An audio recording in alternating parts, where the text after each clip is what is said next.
started. Well, it'll take a few Oh, minutes for people to like kind of pile in, but so no big deal. So that's Sierra Nevada. Do you still have I don't know, we've had Alan Heathcock. Does he teach there still? Yeah, he does. Yeah. Yeah, yeah, Yeah. he's I a good see guy. sometimes on yeah. Facebook. And Sunil Yapa, Lydia Yuknovich, and Patricia Smith, and we got a crew. You Oh, know. that's awesome. It's like great writers and seems like really cool people too. Yeah, that's the main Yeah. thing. When we are bringing people in, it was like they had to be like shit hot writers, really good teachers, but also equal. You just had to be like good people. You know what I mean? Like, Yeah. You just want to I don't hang get out a with and dread have fun going to the lake. You know, be like, oh crap, I got to see these people. You know, none of that. for sure. Yeah, I get it. That's like their criteria for our literary festival every year. It's like we want great writers, but we also have to have like good humans. So that's yeah, like our main yeah. focus. Yeah, for sure. No divas. Exactly. It seemed like that was the old way, though. You always had to have one giant brain that everybody was afraid of. You know, they were just kind of cool. So, why? That's been like one of our big comments from students this year. It's like, they're such normal people.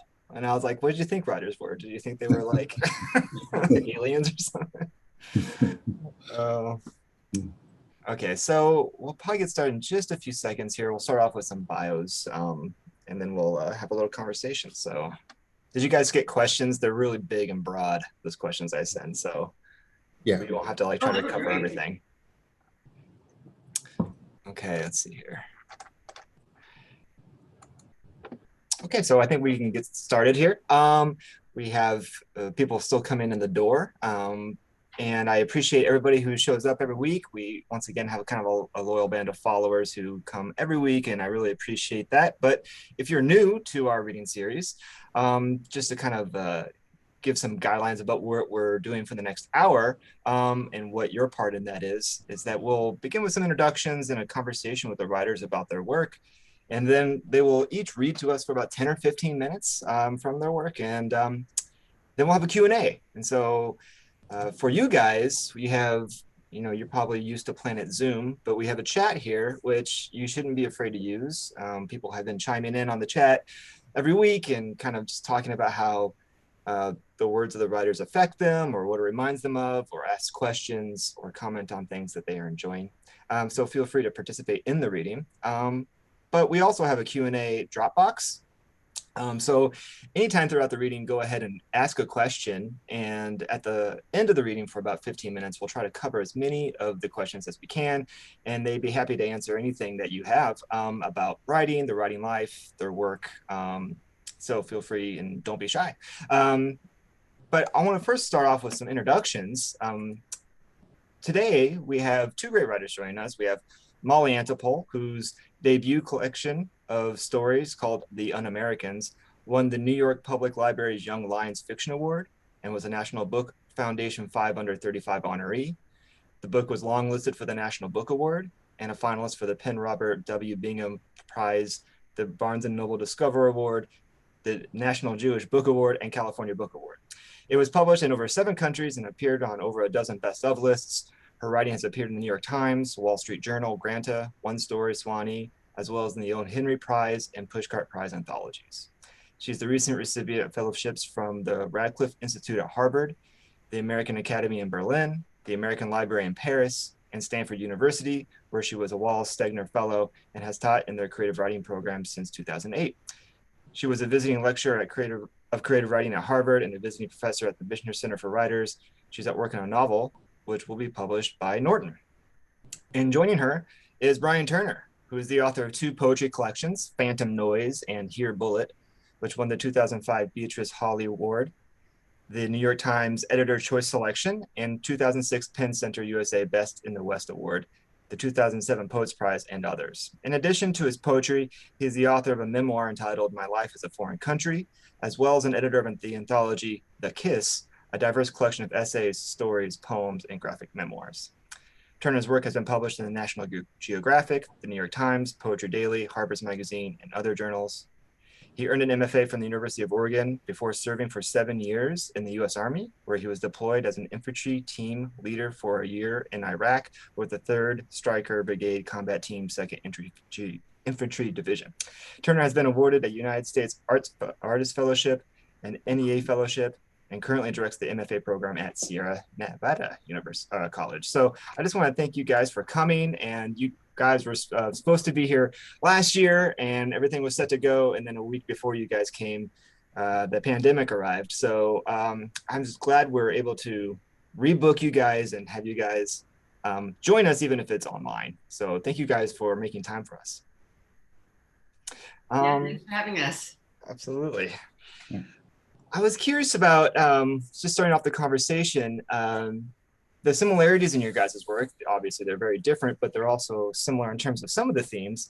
And I was thinking about the titles of kind of your most recent books. And so we have The Un-Americans by Molly, and then we have My Life as a Foreign Country from Brian. And I sense that, both of you are thinking about often America and our country, but you have a very unique perspective, is that you often look at it from outside of America. And I'm just thinking about setting, I guess, in terms of culture and place, and how that influences your work, or why you approach it from that angle. Maybe we can even just start with the titles as a way to kind of kick off and think about how the titles are working in your work. Molly, would you like to start us off thinking about The Un-Americans? Yeah, absolutely. It's a great question. And also, thanks to everyone for coming today. And yeah, it's really nice to be here with Brian and yeah, I'm just happy to be here. So the title was, my a lot of the stories were inspired by my family history, notably their involvement in the Communist Party. My grandparents were really active members of the party in New York and Los Angeles, and my grandfather spent a lot of his life in and out of jail for his activities. And so I just kind of grew up hearing these stories about all of this, all these politics that my mom and her siblings also inherited, and kind of what it was like for them to have inherited all these politics that they didn't choose for themselves, but they were treated a certain way. They were constantly having to move, their parents were always getting fired from jobs, and and on and on. And so being called un-American was such a derogatory term for my family. And so I liked the idea of kind of like, I don't know if reclaiming it is the word, but basically kind of like taking a term that had felt one way to them and kind of holding it up to the light and looking at it from a lot of different angles myself. So, obviously there's the connotation with McCarthyism and the Red Scare and being called un-American. But I also was thinking about what it is like for my Israeli characters who occupy maybe a third of the story collection. And, they have this really complicated relationship with America where a lot of my characters kind of criticize the presence of America in Israel, but also really pine the chance to visit the U.S. for themselves, even if they are very critical of of that very complicated and really symbiotic relationship between the two countries. And then there are the East European characters in my collection that take up another third of the book. And I think for them, a lot of them, lived under so much surveillance in their mother countries, only to come to the US where they realize that not only are they no longer being watched, they're not even being noticed. And so the idea of essentially like never really feeling American was something that just kind of like thrummed throughout the book as well. Interesting. So, and of course, you kind of stand in the middle of all that, like looking at all the different variations. I'm kind of curious about, after looking at all those different points of view, how do you see yourself as an American? Or like, what did you learn about the process going through all that research and looking at all those different points of view? What did you come away with the project with when it comes to these ideas? Oh, that's really interesting. It's funny, like I was really set when writing this book on, and not having any characters that were directly autobiographical. I just kind of knew, like, okay, there's not going to be a woman my age who teaches creative writing in this book. Like I've always just been really interested in kind of like writing outside my own experience for whatever reason, and also in this new book that I'm writing.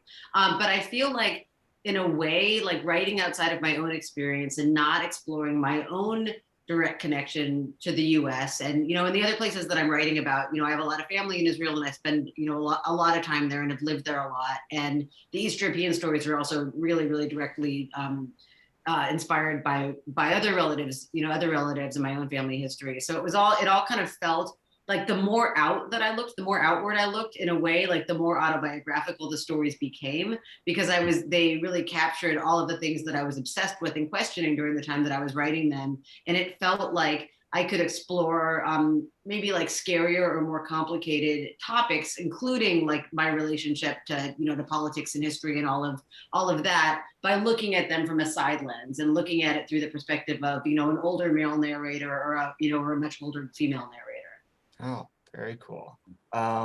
Brian, same question for you, thinking about your, your military experience, and of course you're coming as a U.S. infantryman, but you often write about from the other perspective, or you write about quote unquote the enemy, or thinking about the culture that you've been immersed in while at war. I was kind of curious about how you approached other cultures in your writing. Well, thank you, and thanks, Molly. We could just keep rolling with Molly. It's fascinating listening to and how her books have developed. And thank you, Mark, for having us back. Both of us come. I think I remember driving around a traffic circle in Mosul, in the northern part of Iraq. It's a very large city. This was right after the Abu Ghraib scandal had sort of hit the news, which was imperative that it did hit the news and that it become a story and the truth come to light. But I could see as a soldier on the ground, it seemed like when I was there initially, early on in the Iraq War, that people there, the average everyday citizen, sort of looking at us walking through the streets or driving by, it seemed like people were waiting for the dust to settle and to see what was going to happen in the country, where we were headed and all. And it seemed like they weren't fully sure about these Americans. There's a general perception of mine, could be completely wrong, But I do remember after Abu Ghraib, driving around a traffic circle, and I was very high up in a vehicle. It's a 19-ton vehicle, and it's massive. And I was, we call name tape defilade. So I'm about this much of me is above. So how do I describe it? I have a helmet on, and I've got these black glasses on, and my head is sort of looking straight out. But there was a guy, an old man on a curb, who was maybe waiting for someone to pick him up. That's what it looked like. And he was looking right at me. And I didn't move my head downwards at an angle, so he didn't know for sure if I was looking at him. But I was to the corner of my eye, and it was amazing. A very quiet moment that'll never make it into the history books, And he just sort of, I'm not an actor, but he just sort of shook his head, and it seemed like resignation and sadness and just as deep disapproval, of and a deep sadness. The humanity in him was radiant, and it was getting back to the title, I think that's part of it, is because when I was there, I felt like I was very much in the inside of history and a small part of it, and I could see things happening. But then when I thought, and it was a new country to me, everything was new. Like, when does the trash get taken out? I mean, simple stuff, not just the difficult things, But at the same time, when we go back to the bases, we would go into these large chow halls, and there'd be a bit flat screen TVs along the wall, piped in with Armed Forces Network News, things like CNN, Good Morning America, stuff like that. I remember watching Good Morning America, and they had a reporter on the street, and there was an invention someone had made. When you wash your dog and your dog shakes and the water goes everywhere, and it's annoying, right? So someone thought, there's a need. So they built this big glass enclosure, like a dryer made of glass. You open the door and the dog goes inside when they're wet. They didn't explain how you get them in there before they shake, but you get them in there, shut the door, and then these big blowers dry, and it dries them off. But this dog can see you, so it's okay psychologically or whatever. And I remember sitting there eating, thinking like, my God, like, what a surreal world my country is. Like, that's where I come from. And the real world, I seem to be in the real world, but the world I came from seemed unreal, And I think that's part of where the people, like the old man looking at me, in terms of your question, he was really trying to engage me with it emotionally, with his expression cast on his face. And I didn't feel like that connection back home. I felt like I was in the real world. That separation has stuck with me in a lot of ways. I guess one point to that is, like, why share the work outside of myself?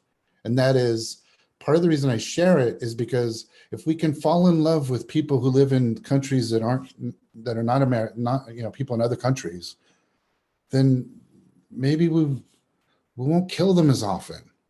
We won't go to war with them as often. Maybe we'll make art with them. I was kind of interested in that idea too, like your last comment there, and thinking about you got your poetry in the Fae and you're writing poetry before you served in the military, which and maybe, and correct me if I'm wrong, that seems like you know, a very rare thing maybe, that not a lot of MFAs are going to war. What's that? I didn't see a lot of people to my left and right didn't seem to have poetry degrees, not too many of them. And so I was kind of curious about what you saw as your role as a poet, or did you have a hard time reconciling some of the things that you maybe came into the war with in terms of sensibility, or because I know as your work, you know, it's not patriotic, but nor is it protest really. I feel like it's really trying to navigate two different kinds of modes. I was kind of curious about how you saw your role as a poet at war.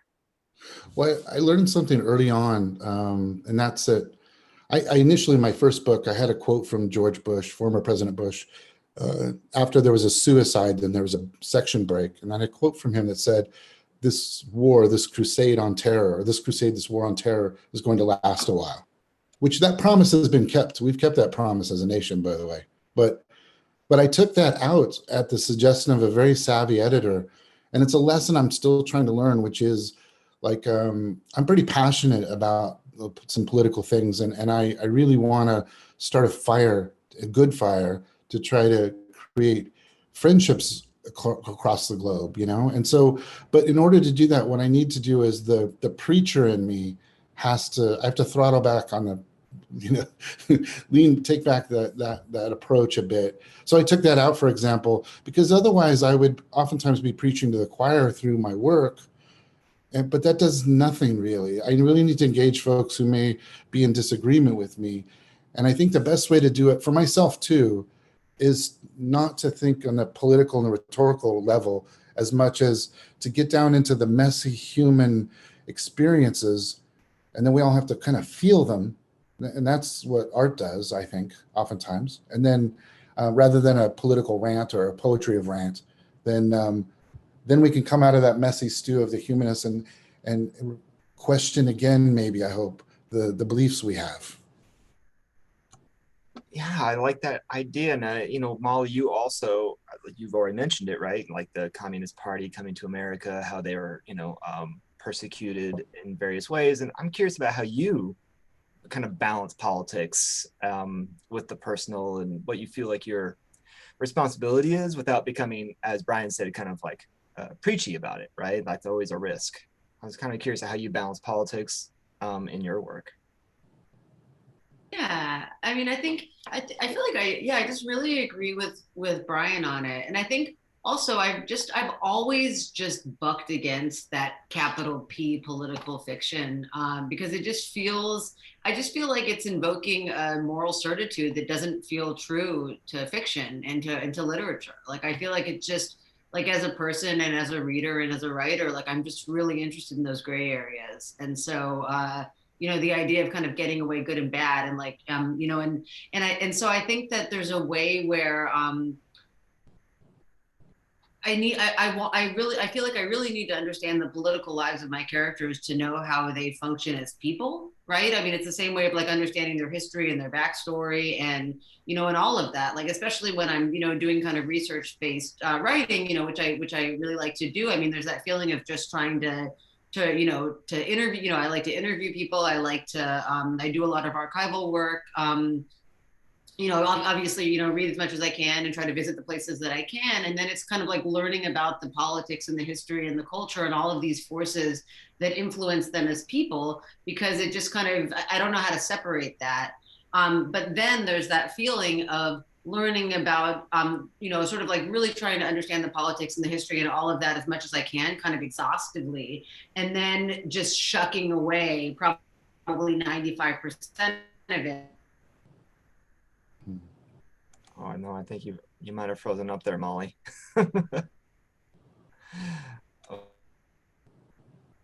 She might have to restart her computer here. Oh, you got it. No, yeah, now we can hear you. Now you're good. Oh no, did you lose me? We lost you for like a few seconds. Oh, okay. So, well, that wasn't the good stuff anyway. So you can hear me now.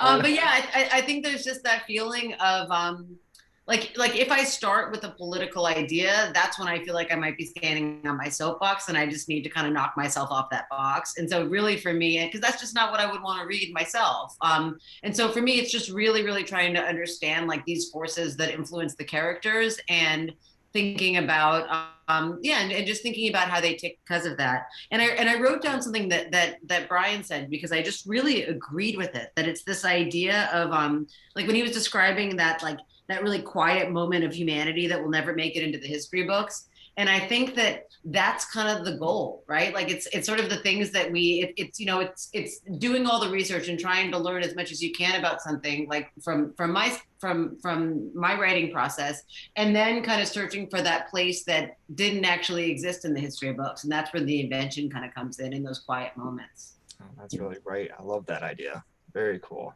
Well, actually, would you like to share some of your work with us? Maybe we can begin with Molly, and you can read for about 10 or 15 minutes. That'd be excellent. Sure. And everyone can hear me now, right? I hadn't even realized that I'd beeped out for a second. Yeah, okay, we're good now. Okay, good. Yeah, so I will read this kind of goes right into your question about politics. This is from a story in the collection called The Quietest Man, and I'll just read a few pages of it. And it's a story about a former Czech dissident who becomes kind of a cause celeb during right at the follow during communism. He becomes this cause celeb and is brought over to the U.S. To kind of to be touted around. And he finds out years later, after he's been living in the U.S., that his daughter is writing a play about her family. And he's just massively terrified because he's been kind of so obsessed with being a political celebrity that he hasn't been the greatest father or husband, and has been kind of so obsessed with trying to fix the world that he forgot about everyone around him. And so he's just terrified about what this play will be. And so I just thought I would read a few pages about his life back in Prague as he starts to imagine what this play will be. And the daughter is Daniela, and the wife is Katka. And you all can just picture me as a 50-something Czech man named Tomáš. So since this is his story. So here we go. Katka, that's his wife, I imagined, would begin by saying I was the one who dragged her to America in the first place. In Prague, we had written anonymously with our colleagues for the journal, The Chronicle of Our Time. We wrote by hand. The government had a record of everyone who owned typewriters. And late at night, I'd sneak into different university buildings to type the materials. Every time we finished an issue, we distributed to people we knew, who then passed it along to people they knew, until we had thousands of readers throughout the country. But when the STB still managed to link me to a typewriter, I was brought in for questioning and fired from my teaching post. At the time, Katka had seemed like the lucky one. She was on maternity leave that term and so avoided suspicion. But it was my name people chanted outside the university.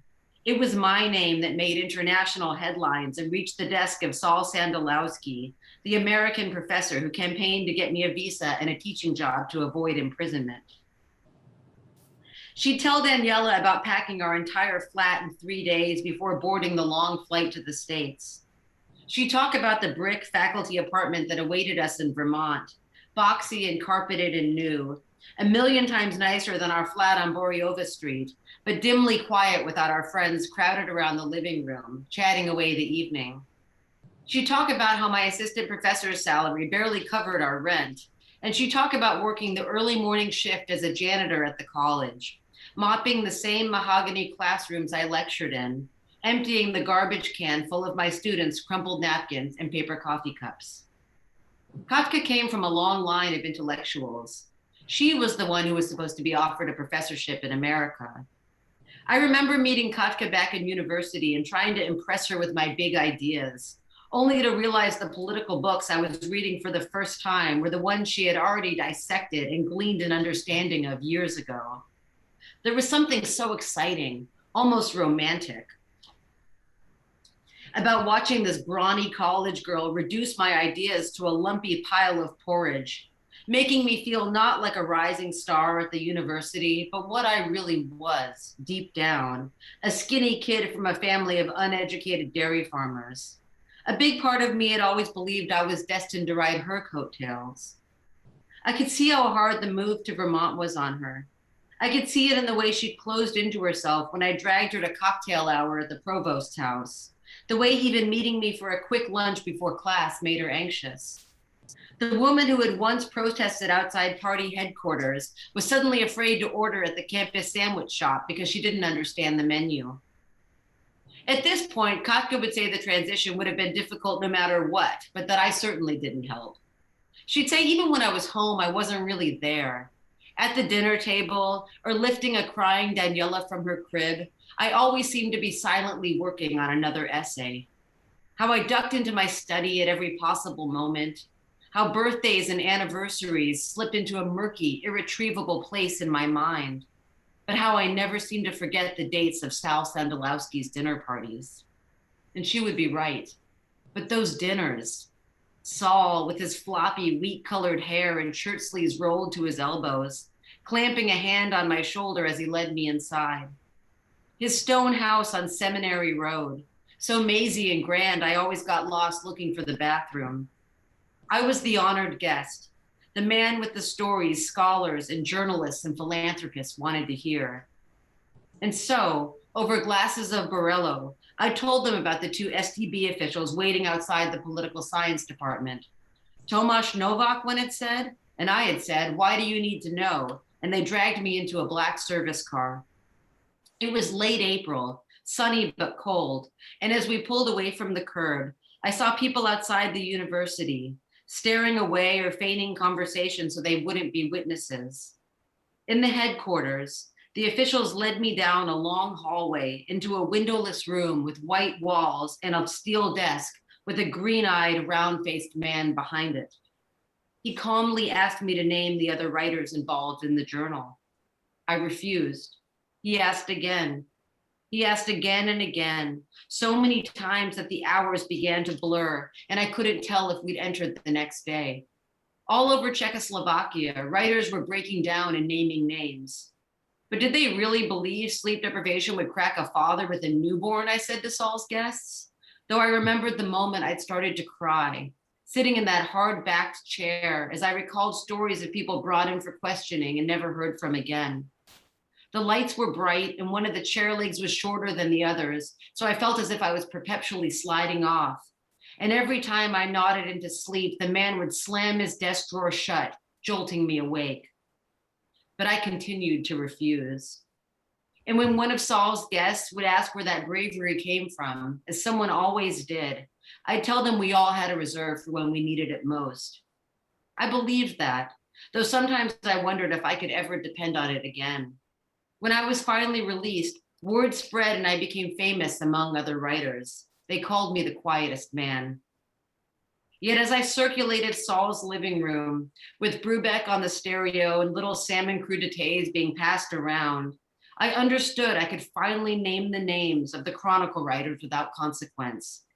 So I told them about Katka Novak, my brave, brilliant wife, who unfortunately wasn't here this evening because we couldn't find a sitter, I lied, when in truth, she rarely wanted to leave the apartment.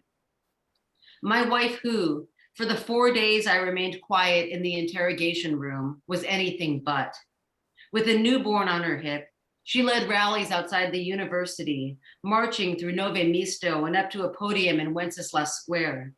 She spoke with such force that she persuaded an American reporter to write a piece about me. So while people with less evidence against them were jailed, enough support came through that my family and I were given emergency clearance. And when I described Katka to Saul's guests, it was like she was back up on the podium, drawing so large a crowd that children climbed the trees to glimpse her. But then Saul's dinners would end and I'd tiptoe into our silent apartment and find the new Katka in bed with the lights off. "You awake?" I'd whisper, a little drunk off the Borello as I ran a finger along her pale, freckled arm. "No," she'd say, rolling over. And it was only hours later as the sun came up and I walked her through campus that she'd unlock the lecture hall with her chunky ring of janitor's keys and say, Imagine eating alone while I was at dinner parties.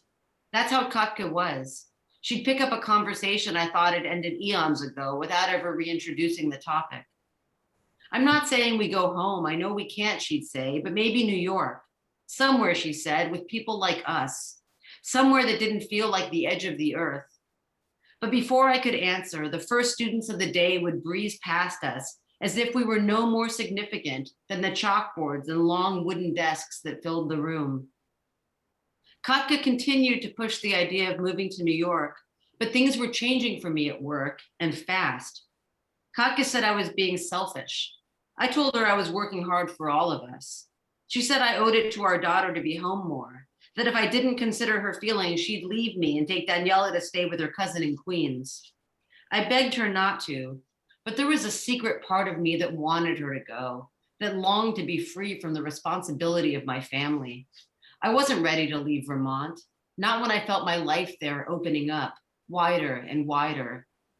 Of course, I didn't really expect a woman with no money and next to no English to leave. And it was only when I made the first custody drive down the Taconic that it actually felt real. Of course, I didn't expect Katka to find steady enough work cleaning houses in New York, or that she'd parlay it into her own business with a dozen employees. And of course, I didn't expect that 3 years after Katka left, communism would collapse and the work I dedicated my life to would be done. That the dinner discussions at Saul Sandalowski's would suddenly revolve around Bosnia, and that a young female Serb would become Saul's newest honored guest. And I certainly didn't expect that same woman to win tenure over me. That my 30s and 40s would be about mastering the delicate, tricky dance of pleading for adjunct work up and down the East Coast, Albany, Durham, Burlington. And now, for the past 2 years in Harpswick, Maine, which, if Katka thought of Vermont as the edge of the earth, would have made her feel she'd fallen off completely. Then I'll stop there. Oh, that's great. Thank you so much.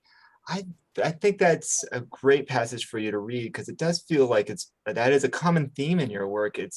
I was really struck by this idea that, here's a man who was interrogated to name names, was a celebrity for his political rallying. And now it doesn't matter if he named names, and that time has passed. And now he can't even get part-time work for his beliefs. And I think is that kind of like a preoccupation, I think, in your writing and thinking about like these political movements that spike, but then once they spike, I don't know, there's kind of almost like an existential crisis in terms of like, what do I believe in now?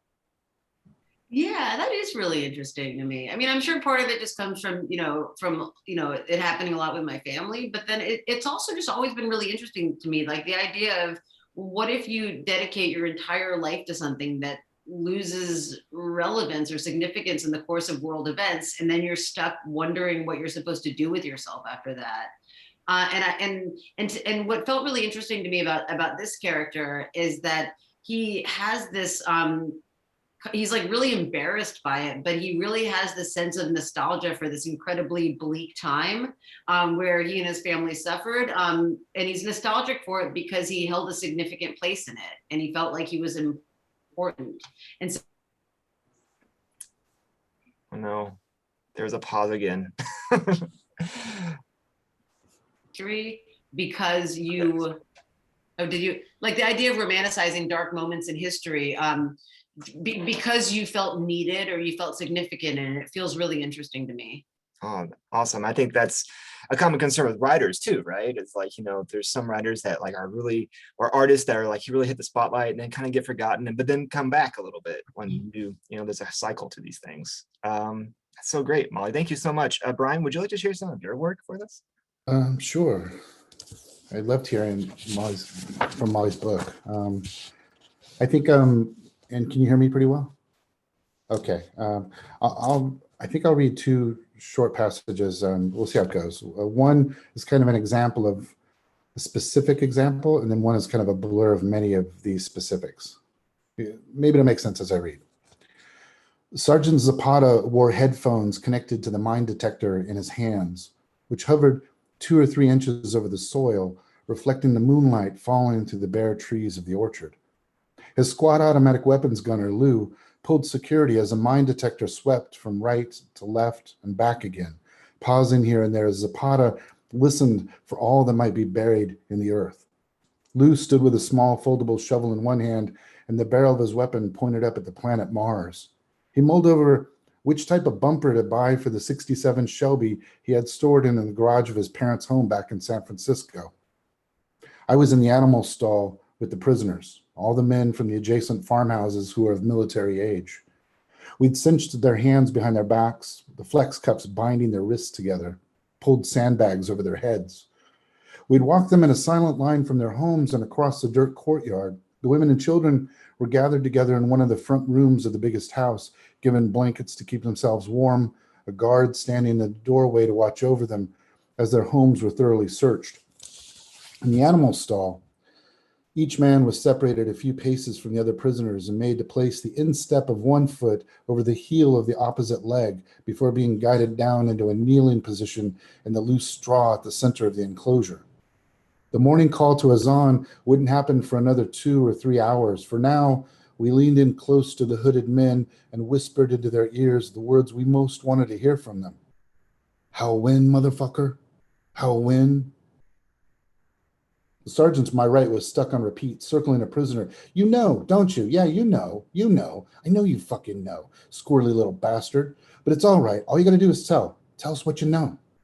The muzzle of his carbine rested on the man's back. A milk cow stared at us with its huge brown eyes. The milk cow tilted its head from one side to the other, then lowered its mouth and nostrils to snuff its breath in quickly and blast a short snot of air into the straw, which rose in a cloud of dust and paper-thin husks. Another soldier called out from the haystack in the corner, "I got nothing here, Sergeant. You want me to keep looking?" The sergeant seemed to ignore the question. Instead, he leaned closer to the hooded man in the straw before him. "You want me to have him keep looking? Why don't you just tell us instead?" Hours later, when the dawn breaks over the far mountains, some higher up will realize we've raided the wrong site, and the target house is actually beyond the date palms across the river. We'll have to remove the hoods from these men, gingerly cut the flex cuffs with the sawtooth blades of our Leathermans, and then shake their hands, bowing to them slightly, apologizing constantly, holding our gloved palms out to them. "We're sorry, we're so sorry, Sadiq, but my apologies. I'm really," and so on as we back up and mount our vehicles and roll out. But for the time being, I stood in the animal stall and studied the bound men slumping forward in the straw. The night wore on. Most of them shivered in the cold, one of them sobbing to himself, while in the front room of the large farmhouse, another soldier stared through night vision goggles at the women and children huddled in a corner. They whispered to one another, hushing the sleepless children in their laps, and the soldier in the doorway traversed the room with his left eye in a luminous globe, that insomniac green, the color of fresh leaves lit from within. And he stopped his gaze on a young woman staring directly back at him, whose eyes reflected in bright ovals of phosphorescent green, so clear the soldier quickly turned away, shuffled, spat a stream of tobacco juice into the hallway, cleared his throat. In the orchard rows beyond, Lou continued to think of San Francisco and Ford Mustangs, while Sergeant Zapata paused with the search coil of the metal detector over a slight depression, closed his eyes, and listened to the earth. Part of the reason I shared that piece was because Sergeant Zapata had been born in Mexico. I think when he was around 12 or 13, his family came to America. And so he was a young sergeant. I was older, but we were colleagues. And while we were in Iraq, I remember at one point he walked across a base, went into a room and took a test. And he failed the test. He picked up his rifle and came back to work. And he could have been killed by a mortar round coming in while taking the test. And if he had died afterwards, or sometimes during the war, he would have been buried in an American cemetery if he wanted it, with a flag that would be over his grave on Memorial Days and Veterans Days, things like that. And local news reporters would often probably come out and take photos, and you might see his grave with the flag off in the distance. Veterans saluting with their hats at the address to whatever war they come from, you know? And the test that he failed was a citizenship test. And I remember thinking when he came back and he told me that he failed it, like nobody ever asked me those questions. Like I've never been tested, you know? Why him and not me? So who's earned it, kind of thing.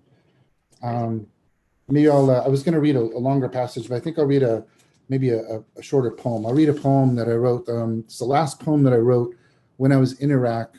We were on an airfield, and we'd already given all our ammo to the incoming unit. Our vehicles are headed towards ships in the Persian Gulf that will be shipped home. We're waiting for airplanes. We're called a chalk, a group. And we're inside this bunker that has sandbags on top, and all of our gear's in the middle. And guys are our platoon, about 48 of us or so, around sleeping mostly, doing push-ups to get a little bit more buff before they go home to their girlfriends or something. I was writing poems. Some were reading books. And I wrote this poem as if I was already on the plane looking back. It's called Night in Blue. At 7,000 feet and looking back, running lights blacked out under the wings, and America waiting. A year of my life disappears at midnight. The sky a deep viridian. The house lights below, small as match heads burned down to embers. Has this year made me a better lover? Will I understand something of hardship, of loss? Will a lover sense this in my kiss or touch? What do I know of redemption or sacrifice? What will I have to say of the dead? That it was worth it? That any of it made sense? I have no words to speak of war. I never dug the graves in Telefar. I never held the mother crying in Ramadi. I never lifted my friend's body when they carried him home. I have only the shadows under the leaves to take with me, the quiet of the desert, the low fog of Balad, orange groves with ice forming on the rinds of fruit. I have a woman crying in my ear late at night when the stars go dim. Moonlight and sand as a resonance of the dust of bones, and nothing more. So the reason I share that poem in part, just real quickly, is it's because that woman's a real woman. We did a raid similar to the one I was talking about earlier. Only we captured a man and put him in the vehicle along with weapons that were like rock RPGs and stuff that were like they're military grade equipment, like a bazooka or something. Like it's not just some farmer's rifle or something. One part of me could think, this is the person I'm supposed to stop from using this equipment, right? Like nobody was shot, nobody was hurt physically, and we're able to get him in the vehicle, and he'll be now processed in the Iraqi judicial system, at some point. So, but at the same time, there's a woman crying, probably his wife, and next to her, an older woman who took off one of her sandals, a huge insult in that part of the world, and was showing us the bottoms of the soles of her sandals. And then there was a boy there, probably 10, 11, 12 years old. And he said to me, not to anyone else, he said it to me in English. He said something like, my father, no bad man. My father, no bad man. Let free my father. Let go my father. And that let go my father is what sticks with me. My father, no bad man. Let free my father. Let go my father. He said it to me, but the reason I share it is because he's likely still alive. And he was saying that to the flag on my shoulder. He was saying it to you. He was saying it to America. And his father, for him, his father is not a bad man. Let his father go, And I can't tell you what happened to him. If he got swept up and sucked into the interrogations and things like that happened with Abu Ghraib at the time. But that's part of the reason I share these poems and stories is because and I see this in Molly's work too, is to, whether it's fiction or nonfiction, these stories have this work to try to not forget. Yes, to build on that, we're kind of moving into the Q&A, but I was thinking about both of your works, and you both are like looking at interrogation actually, and there is an interesting connection there. And we were talking with my fiction class this week, reading different stories, thinking about extremity, thinking about how do you write about extreme situations such as violence or sex or drugs or whatever. And both of you guys are writing about pretty extreme moments in the pieces that you read for us even. And I was kind of curious about how you approach writing about seemingly shocking things. Maybe you can start off with Brian. I mean, you wrote a piece about a pretty violent encounter. How do you approach that as a writer? How do you balance it out? How do you try to not make it, scandalous or shocking, and try to get to the truth? Yeah, I think hmm, so many. I mean, it's like a semester-long conversation, but in a short form, I guess some bits of it might be that as a poet, I'm kind of keenly aware of the romantic tradition in poetry and how there's a lot of valorous, Rupert Brooke is still, and you can still find Rupert Brooke in chain bookstores. And it baffles me because the guy, I'm completely against his politics, and he didn't want to die old in a rocking chair. He'd rather die young and valorous and gloriously in battle or something. And it just seems so antithetical to where I come from. And I just, so I'm concerned that if I write about something that's because the explosions, the difficult thing, the fighting, interrogations, even that kind of where there's violence, and trauma are sites of pain, but they're also it's kind of undeniable in some sense that they are potentially sites of knowledge or where we can learn something. So curiosity often will bend towards it, and it's dangerous because the repetition of this thing can go on. I don't want to be part of that repetition. I don't want to be part of the pathology of storytelling. I want to somehow find a way to work through a problem, and that's kind of why I'm trying to write about them. And I guess the second part of the question, maybe in brief, might be answered by a process that I do, which is before I read, and I did it before we came up. There's a picture of my squad in Iraq, and I have that in this. So before I go to like a reading or something, I quickly look at that, and I try to imagine them in the audience, the squad leaders and other soldiers I served with, and so that there's no bullshit. Like if they were there, they would know. And I've tried to extend that to a much more important audience, I think, in some ways for me, and that's the Iraqi people that I've met over the years, and try to imagine them listening too, and is it true to them? No, that makes a lot of sense. In fact, when I was listening to that passage, here's this horrible thing happening to these human beings.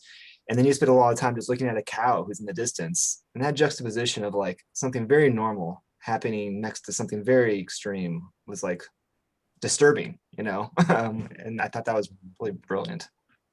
Thank you. I think that's probably connected to my grandfather as a cattleman.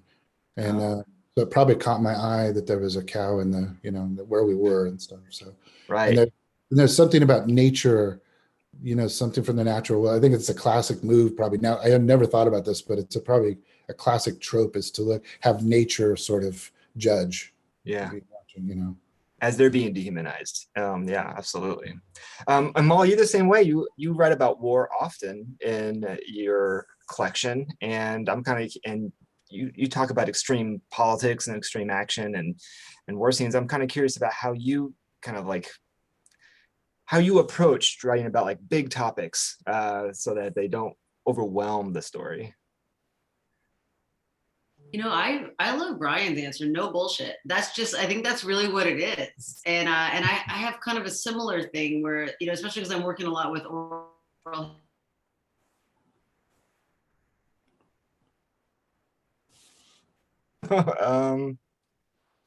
Before I sent them to my editor or sent them, or put them out in the world, because I wanted to make sure that, it's exactly that feeling of imagining, are they, can you guys hear me? I really feel like you started to freeze for a second. You good? Yeah, you cut out for just a second, but you're okay. Fine. I don't know why it's doing that. I think I'm about to huddle with my router. That's what I'm going to do in a second. Right after this question, I'm going to do that.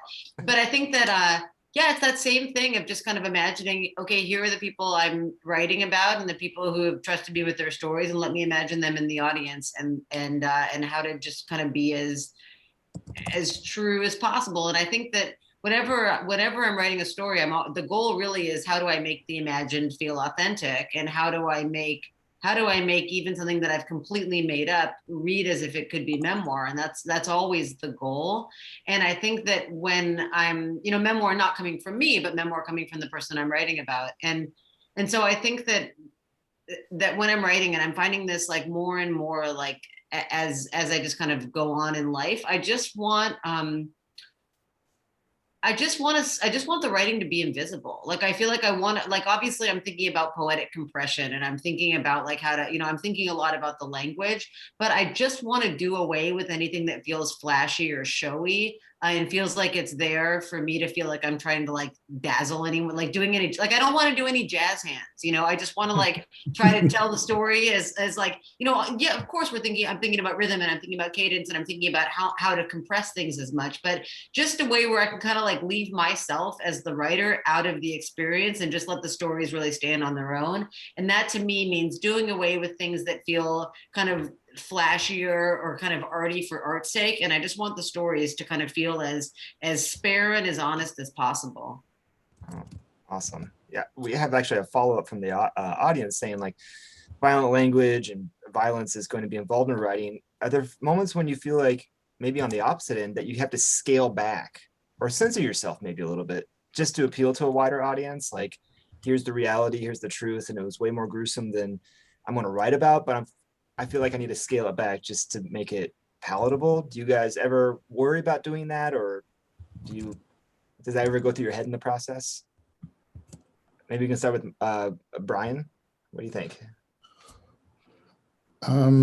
Yeah, I think Molly mentioned a little bit of that just now too. And I usually, in terms of writing, I find, and it's not just with flashy moments or things like that. And my jazz hands, I love that term, made me snort actually when she said it. But my jazz hands usually happens right after I've found a place where I've discovered something that the writing was meant to hopefully get. Like, I look at writing as meditative, regardless of genre, that they're meditative vehicles, and I'm trying to search through story to discover things about myself and the world. I know that really boils it down. I usually get intrigued by the characters and stuff, but if we take a big view, it's really trying to learn more about this place and find out something that I want to be surprised by what the writing reveals and discovers, And so my jazz hands will come right after that because I want to keep that going, that surprise and that discovery. And I'm just excited. So I'll write past it. So I usually have to scale back at that point and not fall in love too much with that language that comes afterwards, because it's often very flowery and beautiful, but it's not part of the story. Right. We have an audience member who was speaking to this idea of settings and events that are happening outside of your immediate experience. And the question was about research, I suppose. And I know, Molly, you've mentioned that you kind of exhaust yourself with the research. And Brian, too, a lot of your poems are looking at like Muslim culture and religion, and you can tell you've done some looking into it beyond just your immediate experience as a soldier. So I guess the question is like, how do you apply research? How do you approach research? And how do you balance it with like the art? Molly, would you like to maybe add on to that? Absolutely. I mean, for me, I love it. And I think I honestly think there's a part of it where I like it because I'm interested in it. You get to, like the feeling that like part of my job is just learning as much as I can about like a time and a place that I'm really fascinated by. Like there's just nothing better. And so I do exhaustively research, but I also honestly think that part of it is because it's easier than writing. And so I can kind of go down these research rabbit holes and tell myself that I'm working, but really I'm having a lot of fun because I get to, do a lot of interviews, and I really, I really, really love the archives. I can do a lot of stuff. In the National Archives, I was able to, do a lot of Freedom of Information Acts requests and, and do a lot of family research that way. And it's just like incredibly interesting. And honestly, like it's,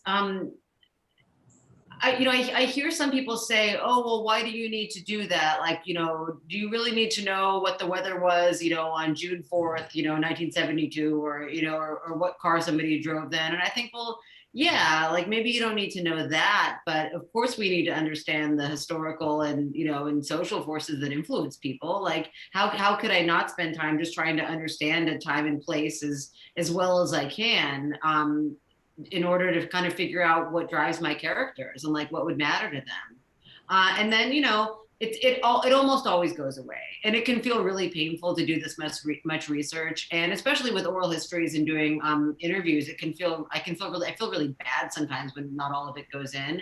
And I would say that it's always between like 95 and 98% of it is gone by the last draft. It's just kind of like shucking it away, shucking it away, shucking it away, and then like I have that, and then basically like so little of it remains that no one would even know or hopefully they wouldn't know the amount of research that I've done. I mean, that's the goal, but I know it, and I feel like, okay, now I know what drives my character.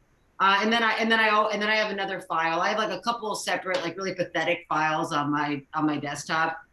One is all of the orphan sentences, like all the language that I fell in love with. Like, Brian was talking about like the language that I fell in love with that doesn't belong in the story. And so I keep thinking like, oh, okay, I can keep it there and I can repurpose it for another story. I can, that description of whatever. But of course, if the language can really be, if like phrase can be applied from story to story, then it's probably not that interesting to begin with. And so of course I can't really use it anywhere else. It just lives on my desktop. And then there's another folder on my desktop, which is just like all of this research that ended up on the floor of my office. And I keep thinking, okay, well, I can do something with it. And, and sometimes it can turn into, nonfiction pieces, but a lot of times it was just work that I needed to do that didn't go anywhere. But what it did was inform character.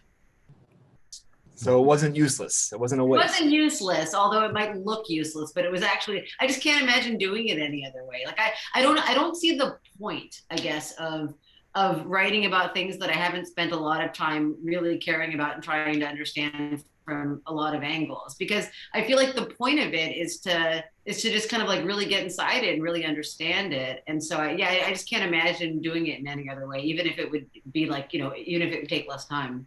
Right. And Brian, you are on the same boat, or do you have a different approach?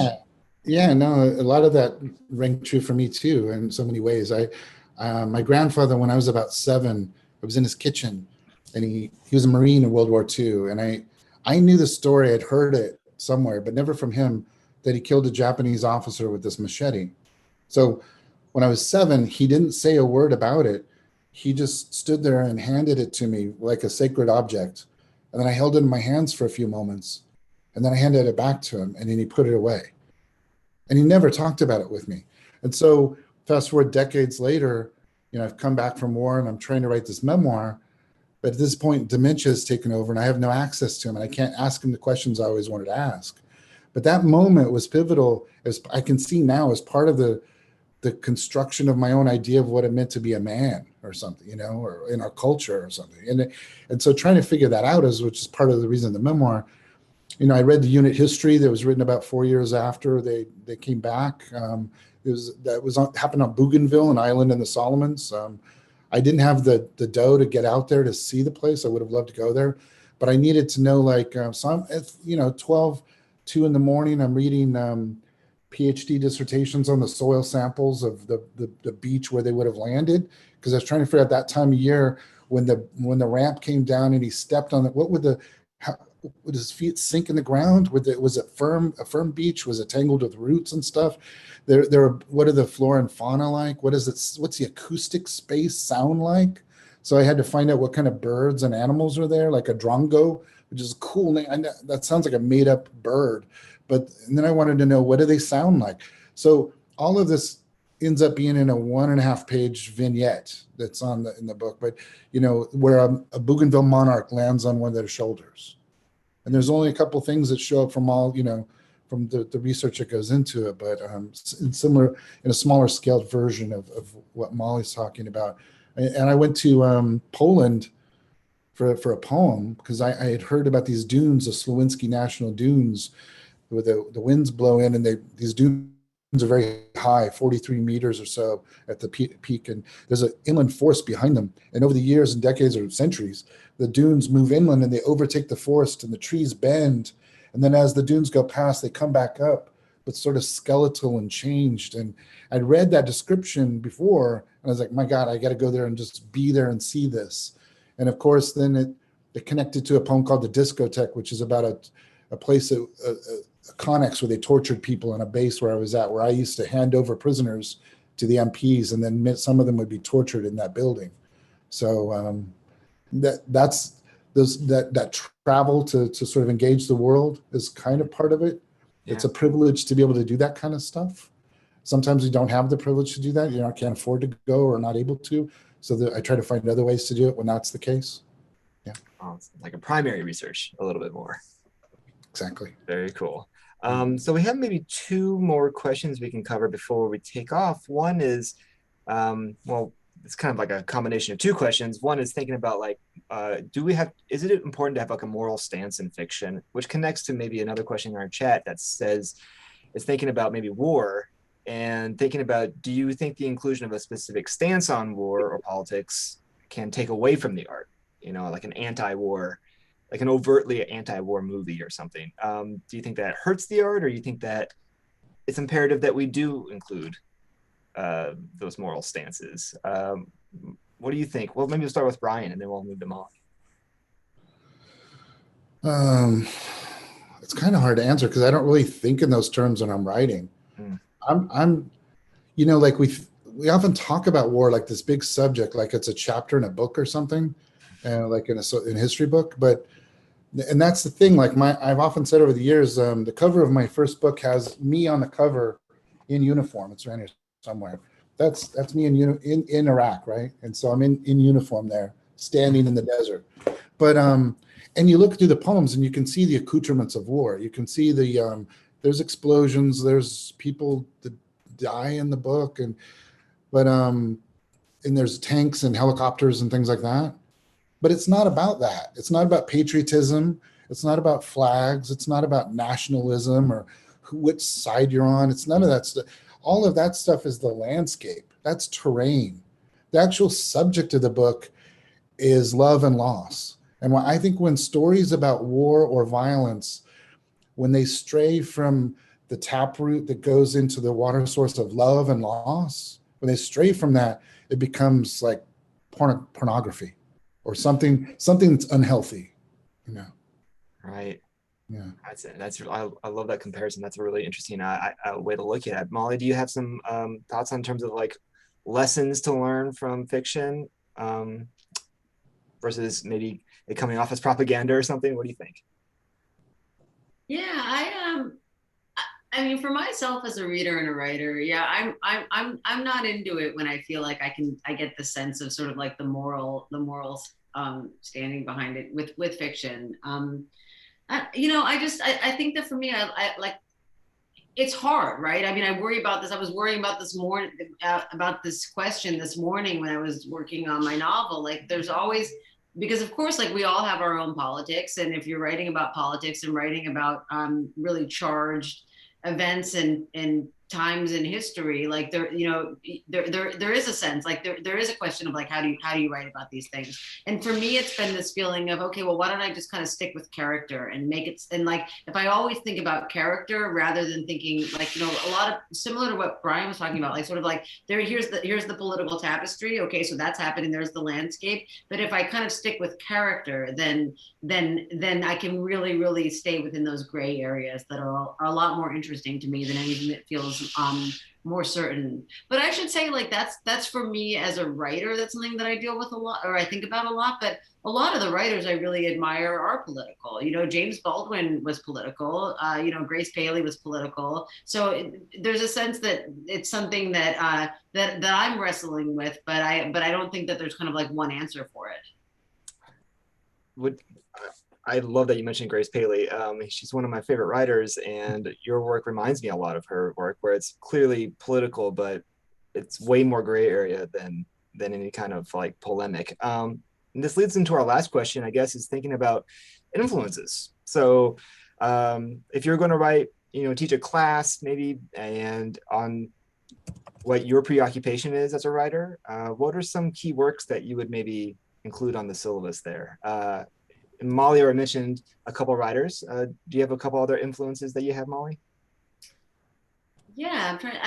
Edward P. Jones of living writers. He's probably my favorite writer. I think that with him, and I teach him a lot too. I think that I just learned so much from him, especially, I love all of his work, but especially his second collection, All Aunt Hankar's Children, where it's this kind of like, the stories take place in BC, and one character who's a main character in one story will be kind of a smaller side character in another story. So we see the way that everyone's interconnected. And one of the things that I just really admire about him, and I think that I would love to teach a class on this actually, and I never have, is that he just has so much respect for everyone he writes about, and he just has so much emotional generosity for all of his characters, whether they're the central character or they're a side character. And he just like gets into everyone's backstories and like gets into like the dirt on people's lives and kind of like just like all of that. And I think that that's something that I really really admire in writers, is like people who just who are just who just have a lot of compassion toward everyone that they write about. Like I feel bored by snark. Like I feel kind of bored by that kind of quick meanness. Like I'm just like, no, like let's figure out who these people are. And Alice Munro is another person another writer I really admire. Trying to think who else. Oh, Rachel Kushner is a contemporary writer who I admire a lot. She's someone who I think just really is so smart and funny and interesting about the interplay between art and politics. And so she's able to write really small and really big, kind of sentence by sentence and paragraph by paragraph. And that's something that I really admire in writers, is when they can kind of focus on more expansive ideas, but still really, really stay with just the intimacy of what it's like to be a person. Man, yeah, all those writers are very expansive, but they're very personal. Those are great connections there. Brian, if you were going to, give some influences on you, maybe thinking also about other war writers that you admire, or outside of war too. It doesn't have to just be that. Yeah, I think oftentimes when I've been asked over the years for influences, we often kind of go to the canon, and to the known that we can share, because it's a currency. We can go to like your bookshelf behind you and maybe find the book there and kind of thing. But for me, if I was truly honest with it for myself, it's there's a guy named Brian Voigt. He was like a brother to me. He was born 4 days after me, was raised like a brother, had the same name, and he wanted to be a film director. He passed away in 2012 from cancer. He's my best friend. And our conversations from childhood into adulthood, that was a foundational argument of the aesthetics of art, whether it was sculpture or film, character, scene, setting, poetry, music. We were in bands together over the years, made albums and stuff together. And that's his ideas on art were always were very challenging for me, and very educational. I learned so much from him. But I think in our current time, if we were looking for I was thinking about this specifically with war writing, war lit, that kind of thing. I want to start looking across the curvature of the earth and start listening to Iraqi and Afghan writers, for example. And we might check out a novel called Frankenstein in Baghdad. This is just the concept alone is staggering and kind of beautiful and tragic on its own. But it's a wonderful book, Ahmed Sadwi. And then there's Fadil al-Azawi, there's Sadi Youssef. These are in translation. Khaled Matawa, he's up in Michigan. He's a Libyan American. He wrote, he writes his own poetry, but he translated both Sadi Youssef and Fadil al-Azawi, who's in London now, I think, but they're exiled Iraqi writers. And I read both of them, and they both had a similar kind of voice, both men, and the voices were kind of similar. So I didn't know if it was the translator sort of blurring a bit, And but then he did a translation of Maram al-Masri's Red Cherries on a White Tile Floor, a very erotic poetry, and just completely different voice. And that was the first time I wrote a translator's fan mail to a translator, because I just love his work. And he's a phenomenal poet on his own too. So what I think that's what I would do, is if we're going to go to war with people, are we going to sit down at some point and try to learn from them, the people? Like, we've been to war for more than a generation. Like most of your students, like their entire lives have been at war. And like, do any of us know how to say hello in Arabic or Farsi or water or love, or can I help you, or what's your name? You know what I mean? Like, and I ask questions that are troubling to me too, because I'm not fluent in Arabic, for example, right? So I think it shows the character of a country that can wage war for so long and pay no attention to it. That's how wealthy we are, and obscenely wealthy, that we can pay no attention to the damage we do. Wow. Those are great thoughts maybe to end on. In fact, we could probably be here all day. We have so many questions that we haven't answered, but we've already gone over. So I just, it shows that people are really listening to your words and probably taking notes at home, I'm hoping. And I really appreciate both of you guys for sharing your wisdom with us and your thoughts on writing. I really appreciate you being here. Thank you. Awesome. Very cool. Yeah, Thank thank you, you, Mari. Mark, and thanks, Brian. This was great. And thanks to everyone in the audience with these questions. Absolutely. This has been wonderful. Absolutely. And for those of you who are in the audience, we'll be back next week. We'll have two poets. We have Matthew Dickman and Kazim Ali, who will be coming here, and a translator and somebody who also speaks from the Muslim world, right, Brian? So Yeah. Good work, man. very cool. All right. So it's next Wednesday, 11:30. We'll hope to see you here. Two very fun writers who will teach us some more about this. All right. Thank you so much, everybody. I really appreciate it. Great. Thanks, everyone. Bye, guys. Bye. Bye. Thank you, Mark. Absolutely. And you guys have, like, I think, writer meetings in about 20 minutes or so. Yeah, I want to keep talking to both of you, but I got to get a bathroom break, and my dog wants. I understand. Good things to do. All right. Thanks, guys. Okay, great. Thanks so much. It was great to meet both of you. Awesome. Thank you. Bye. See you guys. Appreciate it.